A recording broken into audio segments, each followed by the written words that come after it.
पालघर जिल्ह्यात अंमली पदार्थांविरोधात पोलिसांची कारवाई अधिक तीव्र होताना दिसत आहे। पालघर पोलीस दलाने गांजा या अंमली पदार्थाची साठवणूक करणाऱ्या 2 आरोपींवर मोठी कारवाई केली आहे। पोलीस अधीक्षक पालघर यतीश देशमुख यांनी अंमली पदार्थाविरोधात कठोर कारवाई करण्याचे स्पष्ट आदेश दिले असून त्यानुसार सर्व पोलीस अधिकारी आणि अंमलदारांना सतर्क राहण्याच्या सूचना देण्यात आल्या आहेत। या सूचनांच्या अनुषंगाने तलासरी पोलीस ठाणे हद्दीत काल 3 फेब्रुवारीला पोलिसांना गोपनीय माहिती मिळाली।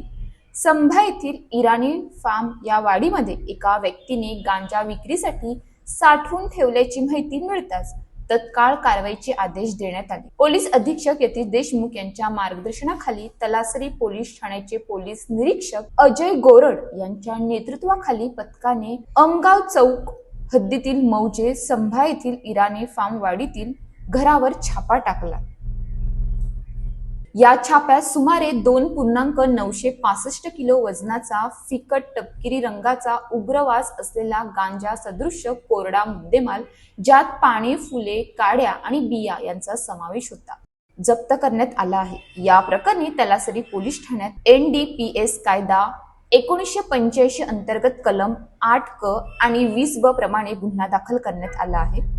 या कारवाईत मोहम्मद चंगेज हाजी अब्दुल रौफ शेख वय 36 वर्ष आणि अतिश गणेश कुमरे वय 28 वर्ष या 2 आरोपींना आज 4 फेब्रुवारीला अटक करण्यात आली आहे। या गुन्ह्याचा पुढील तपास पोलीस उपनिरीक्षक अमोल चिंधे तलासरी पोलीस ठाणे हे करीत आहेत। सदरची संपूर्ण कारवाई पोलीस अधीक्षक पालघर यतीश देशमुख, अप्पर पोलीस अधीक्षक विनायक नरले तसेच उपविभागीय पोलीस अधिकारी विकास नाईक यांच्या मार्गदर्शनाखाली पार पडली असून तलासरी पोलीस ठाण्याच्या अधिकारी, कर्मचारी आणि फॉरेन्सिक पथकाने यामध्ये महत्त्वाची भूमिका बजावली आहे। पालघर पोलीस दलाची अंमली पदार्थाविरोधातील ही कारवाई सुरूच राहणार असल्याचा इशाराही यावेळी देण्यात आला आहे। पालघर पोलीस दलाची ही कारवाई सतत सुरू राहणार असल्याचे स्पष्ट करण्यात आले आहे। पोलीस दलाची मेहनत आणि सतर्कतेमुळे नागरिक सुरक्षित राहू शकतात, तर अंमली पदार्थ विक्री करणाऱ्यांवर प्रभावी नियंत्रण रोखले जाऊ शकते। नागरिकांनीही या कारवाईचा पाठिंबा देत नियमांचे पालन करणे गरजेचे आहे।